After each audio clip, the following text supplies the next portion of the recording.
This weekend I was thinking I haven't done a jam in a while, so I hopped onto Itch, checked out the jams, and found a couple. Trijam 214 was going on with the theme of Don't Shoot, and there was one called Friday Night Game Jam, and their theme was mass destruction. And I thought, well, those go hand in hand. So I pulled up Unreal Engine 5 and decided I was going to make a bullet hell game since I had never done that before, and 3 hours was the perfect amount of time to learn a new genre.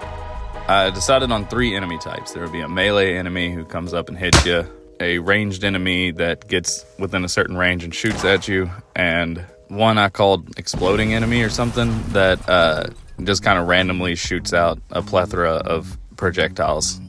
Yeah, I guess I did kind of forget to mention both Trijam and the Friday Night Game Jam were limited to 3 hours to make your game.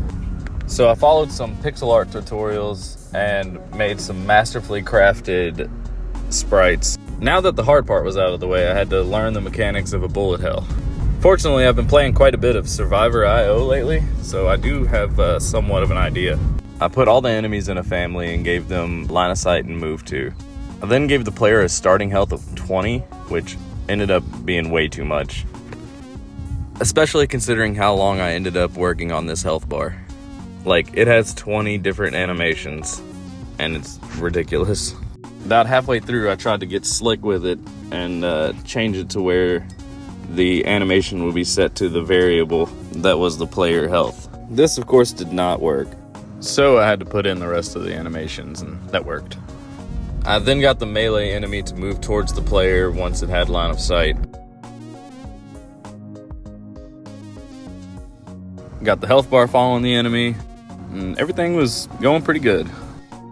I made this big purple thing, which is where the ranged enemy would stop and shoot at you. But he seemed to have other plans. I finally got it to work. But as cool as that stream of bullets is, I couldn't have that. I started to get the exploding enemy set up with like these various points that the projectiles would come from. Then struggled forever trying to get them all to go the correct directions. Nope. Nope again. And just why?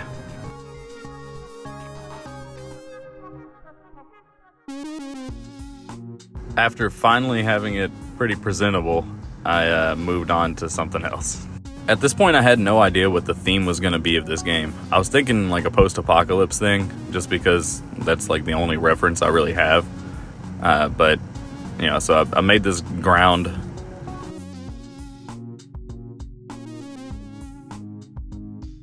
I put it in game and it looked atrocious, so I made it bigger, and that looks better.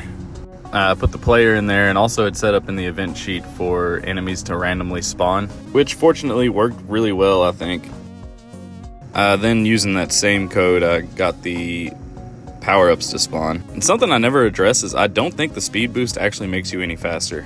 Like, I've played through this game countless times by now, and I don't feel I've gotten any faster anytime I get that. I then set up a timer because this game kind of felt like it lacked direction. And I set it to every 0.05 seconds, it would add 0.05 to the time clock, which looked absolutely insane.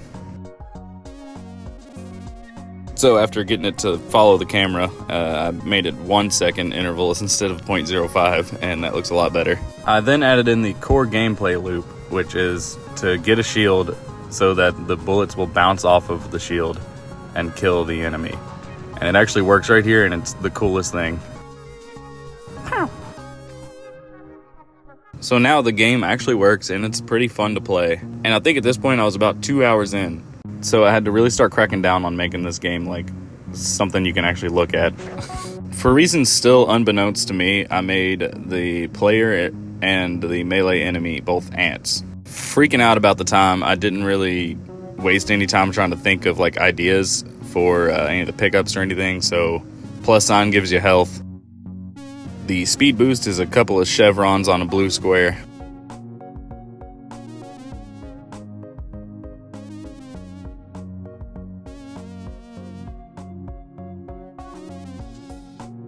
And this entire time I was trying to think of how to represent a shield and just went with writing the word shield on an orange square. And I don't guess I recorded while making the other enemies, but yeah, there's the mushroom. He's the exploding enemy. And then there's a wasp down there. Those are the ranged enemies. Wasn't really anything fancy. I got really lucky that they turned out looking pretty good on like the first try. I ran into an issue with the end game, which was terrifying because I had such little time left. The game was supposed to stop when you ran out of health and pop up a replay button. And then once you hit that, it would reset everything and you would be able to start again. However, for whatever reason, none of that worked and you would just get kind of stuck here. I instead made a quick boolean called alive. And so long as you were alive, it would add a second to the time clock. And when the player stopped being alive, it would spawn the replay button, in which case you would hit it and you would be alive again.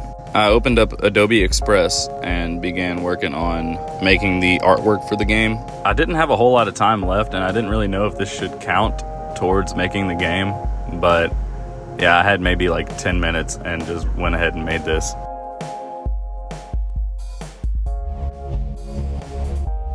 I exported the game, which didn't take hardly any time at all. Like, I don't know why. I don't know if Constructs like updated something or what, but normally this takes forever to do. I was going to go ahead and submit it into the Friday Night Jam, even though it didn't really fit the theme. And fortunately, you have to be part of their Discord server, so I wasn't even allowed to. So I think that worked out for the best. But yeah, I was able to go ahead and put it on the Trijam. And there it is, in all its glory. And since I'm super late making this video, we can see, yeah, people have been commenting on it and they seem to enjoy it, which is awesome. Well, thanks.